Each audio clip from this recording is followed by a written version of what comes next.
Yan, good morning. At ayan, napagawi tayo dito sa may Yokono Boulevard, malapit sa may MOA. At ayan nga, dito na tayo pupunta kay Kota ni Diwata at dito tayo mag-breakfast. Ayan. Sana all. Yan yung parking. At Sana magmapark tayo all. sa loob for safety.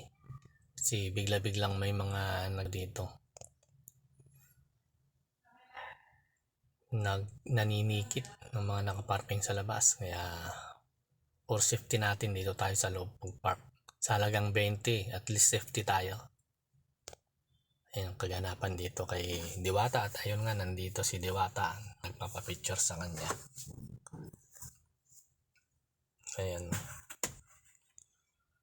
at ayan nga, order na tayo ng chicken inasal. At ayan, dito tayo sa Only Rice.